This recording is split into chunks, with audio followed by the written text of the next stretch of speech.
Hello student, आपके अपने YouTube channel में आपका स्वागत है। प्यारे विद्यार्थियों, आज के इस वीडियो में आप पढ़ने वाले हैं अध्याय 2 के ऑब्जेक्टिव, जो कि 2011 से लगाकर 2025 तक की वार्षिक परीक्षा में पूछे गए हैं। तो आइए शुरुआत करते हैं। प्यारे विद्यार्थियों, सबसे पहला प्रश्न है, विद्युत धारिता का एसआई मात्रक है। यह प्रश्न 2012, 2016 और 2021 में पूछा गया। अभी तक ये 3 बार आ चुका है। तो प्यारे विद्यार्थियों, कौन सा ऑप्शन होने वाला है? तो देखो, चौथा ऑप्शन है स्थित कूलाम। अब स्थित कूलाम हमको पता होना चाहिए कि भैया ये आवेश का सीजीएस मात्रक है। स्थित कूलाम जो है आवेश का सीजीएस मात्रक है, और कूलाम तो कूलाम आवेश का एसआई मात्रक है।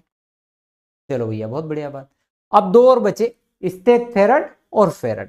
तो स्थित फेरड धारिता का ही मात्रक है, परंतु सीजीएस मात्रक। स्थित फेरड धारिता का सीजीएस मात्रक है। बचा कौन सा? फेरड, जो आपका उत्तर है।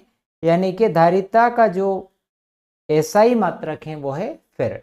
क्या इसके अलावा कोई मात्रक हो सकता है? तो हाँ, हो सकता है। हमने पढ़ा C बराबर Q बटा V। आवेश का मात्रक होता है कूलाम और विभव का वोल्ट होता है कूलाम प्रति वोल्ट। भी इसका मात्रक हो सकता है। ये व्युत्पन्न मात्रक है, हमें दिमाग में लेकर चलना है ये सारी चीजें। अगले प्रश्न पर आते हैं। 2 संधारित्रों को श्रेणी क्रम में जोड़ने पर प्रत्येक संधारित्र पर समान होता है आवेश, विभव, आवेश एवं विभव दोनों, न आवेश न विभव। ये 2011 में आया हुआ है। प्यारे विद्यार्थियों, जैसे कि ये आपका एक संधारित्र है, इसे भी दूसरे संधारित्र के साथ श्रेणी क्रम में जोड़ दिया। श्रेणी क्रम किसको बोलते हैं? जिसमें पहले संधारित्र की दूसरी प्लेट को दूसरे संधारित्र की पहली प्लेट से, दूसरे संधारित्र की दूसरी प्लेट को अगले संधारित्र की पहली प्लेट से जोड़ देते हैं। ऐसे ही जोड़ते हैं तो उसे क्या कहते हैं? अपन श्रेणी क्रम कहते हैं। तो प्यारे विद्यार्थी, जैसे आप यहाँ इसको आवेश देते हैं, मान के चलो धन आवेश दिया आपने, जैसे इसे धन आवेश देंगे, यहाँ प्रेरण की वजह से यहाँ ऋण आवेश आएगा और इसके बाहर वाले तल पर धन आवेश आएगा। प्यारे विद्यार्थी, ये धन आवेश यहाँ से शिफ्ट होकर यहाँ आएगा। ठीक, प्रेरण की वजह से यहाँ ऋण आवेश और यहाँ धन आवेश। ठीक, अगर मैं इसे अर्थेट कर देता हूं तो ये धन आवेश जो है निष्फल हो जाएगा, क्योंकि नीचे से इलेक्ट्रॉन आएंगे। तो अभी हो क्या रहा है? एक प्लेट से आवेश दूसरी प्लेट पे स्थानांतरित हो रहा है। यानी कि प्रत्येक संधारित्र पर आवेश क्या हो जाएगा बच्चे? समान हो जाएगा। तो प्रत्येक संधारित्र पर आवेश समान होता है। क्या अलग अलग होता है? तो श्रेणी संयोजन में प्रत्येक संधारित्र पर विभव अलग अलग होता है। पर कब अलग अलग होता है? जब सबकी धारिता अलग अलग हो। ध्यान रखिएगा, विभव भी समान हो सकता है, बिल्कुल हो सकता है, पर कब होगा? जब उनकी धारिता एक समान हो। अगले प्रश्न पर आते हैं। समांतर प्लेट संधारित्र की 2 प्लेटों के बीच विभवांतर नियत है। विभवांतर फिक्स कर दिया भाई, विभवांतर जो है वो कांस्टेंट है, विभवांतर में कोई परिवर्तन। जब प्लेटों के बीच वायु को बदलकर पराविद्युत पदार्थ रख दिया है, अब वहां पर जो वायु थी, एयर थी प्लेटों के बीच में, उसकी जगह पर आपने कोई डाइलेक्ट्रिक कांस्टेंट यानी पराविद्युत पदार्थ रख दिया, तो विद्युत क्षेत्र की तीव्रता होगी। तो समांतर प्लेट संधारित्र का डेरिवेशन हमने आपको करवाया है, वीडियो उपलब्ध है चैनल पर, आप चाहे तो देख सकते हैं। तो बच्चे, जब हम समांतर प्लेट संधारित्र की धारिता का व्यंजक हमने किया था, तो हमने उसके बीच में पहले विद्युत क्षेत्र की तीव्रता निकाली थी, और विद्युत क्षेत्र की तीव्रता आई थी बच्चे E बराबर सिग्मा बाई एप्सिलॉन नॉट। ये वायु या निर्वात में आई थी। तो जब आप इसमें इन प्लेटों के बीच में क्या भर दिया आपने? माध्यम भर दिया, तो यहां पराविद्युतांक आ जाएगा, जिसको अपन K लिख रहे हैं। और पराविद्युतांक K का मान सदैव 1 से अधिक होता है। अगर ये वाली वैल्यू ज्यादा हो जाएगी तो निश्चित तौर पर ये वाली वैल्यू क्या हो जाएगी? कम हो जाएगी। तो विभव बढ़ जाता है तो नहीं, शून्य हो जाता है तो नहीं, अपरिवर्तित रहता है तो नहीं, क्या हो गया? घट जाता है। ठीक है भाई, ये वैल्यू बढ़ेगी तो ये वैल्यू क्या हो जाएगी? कम हो जाएगी। तो विद्युत क्षेत्र की तीव्रता घट जाती है। तो समांतर प्लेट संधारित्र की प्लेटों के बीच विभवांतर फिक्स है, और वायु की जगह बदलकर आपने पराविद्युत पदार्थ रख दिया, तो क्या हो जाएगा? बोलो बच्चों, विद्युत क्षेत्र की तीव्रता पे क्या प्रभाव पड़ेगा? तो विद्युत क्षेत्र की तीव्रता घट जाएगी। यहां से कोई ना कोई प्रश्न आता ही आता है समांतर प्लेट संधारित्र के, यहां से ऑब्जेक्टिव में। अगला प्रश्न, एक गोलीय चालक की धारिता का सूत्र है। एक गोली चालक की धारिता का सूत्र है। हमारे पास एक गोली चालक है ना, एक गोली चालक है और उसकी धारिता का सूत्र चाहिए। भाई आर त्रिज्या का एक गोली चालक है, इस पर अपन ने मान के चलो कि धनावेश है। अगर इस आर त्रिज्या के गोली चालक के लिए आप विभव निकालोगे तो क्या आएगा, v बराबर 1/4 pi epsilon naught q by r. और जब धारिता निकालोगे तो c बराबर q बटा v आ जाएगा। तो आप इसकी जगह वैल्यू पुट करोगे तो 1/4 pi epsilon naught q by r. इस q से q कैंसल, फ्रिक्शन के बटे में फ्रिक्शन, तो भिन्न के बटे में भिन्न, तो भिन्न क्या हो जाएगी, उल्टी हो जाएगी भैया। तो क्या आएगा, c बराबर 4 पाई एप्सिलॉन नॉट r। कितना सरल था, मैंने व्यंजक ही करा दिया इसका, तो ये 2013 में आया हुआ। ठीक है, अगले प्रश्न पर आते। समविभव पृष्ठ और विद्युत बल रेखाओं के बीच का कोण होता है। समविभव पृष्ठ और विद्युत बल रेखाओं के बीच का कोण होता है। तो हमें ये, तो एक कहानी तो हमें ये पता है कि जैसे मान लो कोई भी पृष्ठ है, मान लो इस पर धनावेश, समविभव पृष्ठ के प्रत्येक बिंदु पर विभव का मान एक समान होता है, ये जानकारी है। और धनावेश के लिए जो क्षेत्र रेखाएं होती है वो कैसे जाएगी, बाहर की तरफ। अब ये देखो कि समविभव पृष्ठ के साथ ये केस कितना कोण बना रही है, 90 डिग्री का बना। तो विद्युत बल रेखाएं समविभव पृष्ठ के क्या होती है, लंबवत होती है, अर्थात कितना कोण बनेगा, 90 डिग्री का कोण बनेगा। ठीक है, तो हमारा उत्तर कितना है, 90 डिग्री। अगले प्रश्न पर आते, बहुत सरल सरल प्रश्न पूछे गए। ये कब आया था, 2014 में। प्रश्न है कि दो बिंदु आवेश Q एक दूसरे से दोए दूरी पर रखे हैं, इनके मध्य बिंदु पर विद्युत विभव होगा। ये प्रश्न 2016 में पूछा गया। प्यारे विद्यार्थियों, हमारे पास यहां पर दो बिंदु आवेश, ये दो आवेश Q ले लिए हमने। ठीक है, धन Q ही लेना पड़ेंगे क्योंकि यहां पर और कुछ भी नहीं लिखा हुआ है। इनके बीच की दूरी है 2a। आपको कहां निकालना है, इनके मध्य बिंदु पर। तो इधर की दूरी a और इधर की भी है। जब पहले वाले आवेश के कार्य से अपन बिंदु P पर अगर विभव देखेंगे तो क्या आ जाएगा, 1/4 पाई एप्सिलॉन नॉट Q बटा है। दूसरे वाले के लिए भी देखेंगे तो भी यही आएगा। और चूंकि विभव अदिश राशि है तो इन सबको आसानी से जोड़ा जा सकता है। तो जोड़ेंगे तो आ जाएगा 2 × 1/4 pi epsilon naught Q by a। इससे इसको कैंसिल कर देंगे तो 2 दूनी 4, तो Q बटा आ जाएगा 2 पाई एप्सिलॉन नॉट a। ये वाला सेकेंड वाला कितना सरल था। आपको कुछ भी नहीं करना है भाई, दो बिंदु आवेशों के बीच में मध्य में आपको विभव चाहिए था, उनके बीच की दूरियां दे रखी थी। तो आपने क्या करा, पहले एक आवेश के लिए निकाल लिया, फिर दूसरे आवेश के लिए निकाल लिया और दोनों को ऐड कर दिया। बहुत सरल सी बात है। अगला प्रश्न, एक माइक्रोफेरेड धारिता के गोली चालक की त्रिज्या होगी, और ये 2017 में पूछा गया प्रश्न है। आपको दिया गया क्या है, आपको यहां दे रखी है धारिता 1 माइक्रोफेरेड।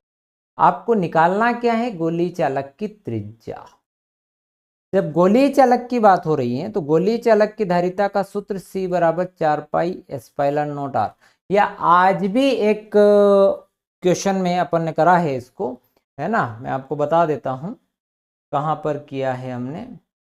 ये देखो, ये व्यंजक किया था हमने गोली चालक की धारिता के लिए ही, ये व्यंजक। तो ये वाला हम कर चुके हैं। तो अब हमको चाहिए R, तो R का सूत्र बनाने के लिए इसको बटे में भेज दिया, तो C/4 पाई एप्सिलॉन नॉट। अब 1/4 पाई एप्सिलॉन नॉट का मान होता है 9 × 10⁻9। 1 माइक्रोफेरेड माइक्रो में होता है 10⁻⁻6, तो यहाँ चिपका दिया 10⁻⁻6। तो 9 × 10⁻, कितना हो जाएगा, 9 - 6 10⁻3 मीटर। अब मीटर है, उत्तर सारे किलोमीटर में, तो आप जब इसको किलोमीटर में लिखोगे तो 9 किलोमीटर। बच्चे यही गलती कर देते हैं, उनको आता भी है, वो यहाँ तक निकाल भी लेते हैं, और उनको दिखता है कि भाई 9 × 10⁻3 यानी कि 9000 आ गया है, तो सीधे सीधे इस वाले ऑप्शन को क्लिक कर देते हैं। तो ये वाला ऑप्शन आपका ए वाला है। ठीक है, किलोमीटर में, सॉरी आपका बी वाला है ना, 9 किलोमीटर, ये वाला सेकेंड वाला, ध्यान रखिएगा। अगले प्रश्न पर आते हैं। विद्युत द्विध्रुव की अक्षीय स्थिति में, विद्युत द्विध्रुव की अक्षीय स्थिति में विद्युत क्षेत्र की दिशा एवं द्विध्रुव आघूर्ण के मध्य का कोण होता है? ये प्रश्न आया 2020 में। प्यारे विद्यार्थियों, अक्षीय स्थिति में हमारे पास एक द्विध्रुव है, ये -q + q, इसके बीच की दूरी मान लो हमने 2a ले ली, इनका मध्य बिंदु O है, और O से हम r दूरी पर एक बिंदु P लेते हैं, और यहाँ आप विद्युत क्षेत्र की तीव्रता देखेंगे। अब जब विद्युत क्षेत्र की तीव्रता देखेंगे तो फाइनली जब हम विद्युत क्षेत्र की तीव्रता निकालते हैं, समझना इस बात को, तो जब आप पहले किसकी वजह से निकालोगे? आप धन के आवेश की वजह से निकालोगे, फिर बिंदु P पर, फिर ऋण के आवेश की वजह से निकालोगे, क्योंकि फिर हम भाई धन के आवेश के लिए विद्युत क्षेत्र तीव्रता बाहर की तरफ इस तरह होती है, ऋण के आवेश के लिए इस तरह होती है। जब आप इस विद्युत क्षेत्र तीव्रता का परिणामी तीव्रता निकालते हैं तो इस दिशा को बदलते हैं आप, तो आपकी दिशा हो जाती है E1 - E2। विद्युत क्षेत्र की दिशा आपकी किधर हो गई? इधर बाहर की तरफ, ठीक, E1 - E2 परिणामी तीव्रता। और द्विध्रुव आघूर्ण की दिशा, हमें ये अच्छे से याद है कि द्विध्रुव आघूर्ण की दिशा होती है ऋण से धन की ओर। द्विध्रुव आघूर्ण की दिशा होती है ऋण से धन की ओर। तो भैया दोनों ही P और E1 - E2 दोनों ही की दिशा एक ही ओर आ रही है, और जब दिशाएं एक हो गई यानी कि ये एक दूसरे के क्या हो गए? समानांतर हो गए। समानांतर हो गए तो इनके बीच बनने वाला कोण कितना होगा? 0 डिग्री होगा। एक बार और समझ लो इस कहानी को कि द्विध्रुव है, तो द्विध्रुव के लिए द्विध्रुव आघूर्ण की जो दिशा होती है वो माइनस से प्लस q की ओर, ये पक्के से याद रखो। द्विध्रुव के लिए विद्युत क्षेत्र की दिशा माइनस से प्लस की ओर होती है। जब हम धन के आवेश के लिए विद्युत क्षेत्र की दिशा देखते हैं तो हमें यह पता है कि धन के आवेश के लिए विद्युत क्षेत्र की दिशा हमेशा कहाँ होती है? तो आवेश से दूर बाहर की ओर, तो ये आवेश से दूर बाहर की ओर कर दे। इसी टाइप से ऋण के आवेश के लिए देखेंगे तो ये बाहर हो जाएगी, ये इसकी आवेश की तरफ हो जाएगी। अब आपको ये देखना है कि भाई पलटाएं किसको, दिशा किसकी परिवर्तित करें, तो फिर छोटा कौन है? तो हमें ये पता है कि भाई ये जो है यहां से -q से इस P तक की दूरी, ये ज्यादा दूरी है, और ये ज्यादा दूरी है, इसकी दूरी आवेश से P तक की दूरी ज्यादा है, यानी विद्युत क्षेत्र की तीव्रता क्या होगी? कम होगी। इसीलिए E2 को हमने पलटाया, ठीक। तो परिणामी तीव्रता E1 - E2, तो इनकी जो दिशा है वो भी बाहर की तरफ, और द्विध्रुव आघूर्ण की दिशा भी बाहर की तरफ, दोनों के बीच बनने वाला कोण हो गया 0 डिग्री। अगले प्रश्न पर आते। किसी पदार्थ का प्रति एकांक आयतन में विद्युत द्विध्रुव आघूर्ण कहलाता है। किसी पदार्थ का प्रति एकांक आयतन में विद्युत द्विध्रुव आघूर्ण कहलाता है, तो विद्युत धारिता तो कभी भी नहीं कहलाता, विभव भी नहीं होता है, विद्युत क्षेत्र की तीव्रता भी नहीं। ऑप्शन बचा क्या? ध्रुवण बचा। ये 2024 की परीक्षा में आया हुआ है। आगे बढ़ते हैं भैया। वह युक्ति जिसके द्वारा किसी चालक के आकार आयतन में परिवर्तन किए बिना उसकी विद्युत धारिता बढ़ाई जा सकती है, 2012 में आया, उसे कहते हैं भैया संधारित्र। ठीक है, संधारित्र वह युक्ति है जिसके द्वारा चालक के आकार आयतन में परिवर्तन किए बिना उसकी धारिता बढ़ा सकते हैं। वास्तव में संधारित्र क्या है? तो वास्तव में संधारित्र विद्युत ऊर्जा संचित करने का एक साधन है। एनर्जी को इकट्ठा करता है और ट्रांसफर कर देता है, जिसको भी चाहिए, पंखे को चाहिए, मोटर को चाहिए, जिसमें भी चाहिए। अगला प्रश्न, समांतर प्लेट संधारित्र की प्लेटों के बीच की दूरी बढ़ाने पर उसकी धारिता हो जाती है। अब आप याद करो समांतर प्लेट संधारित्र की धारिता का सूत्र, तो C बराबर होता है A/ε0/d। यहां से आया C व्युत्क्रमानुपाती d। जब मैं कह रहा हूं कि प्लेटों के बीच की दूरी को क्या कर रहे हैं? बढ़ा रहे हैं। दूरी बढ़ाएंगे तो धारिता घटेगी, क्योंकि इसके व्युत्क्रमानुपाती है, तो धारिता कम हो जाती, धारिता कम हो जाती है 2014। अगर विभव पूछ लेता तो जब धारिता कम होती है, ध्यान रखना, जब धारिता कम होती है तो विभव बढ़ता है। तो इसी प्रश्न में अगर विभव आ जाता तो आप क्या लिखते? विभव बढ़ेगा। धारिता कम होती है तो विभव बढ़ता है, तो ध्यान रखिएगा।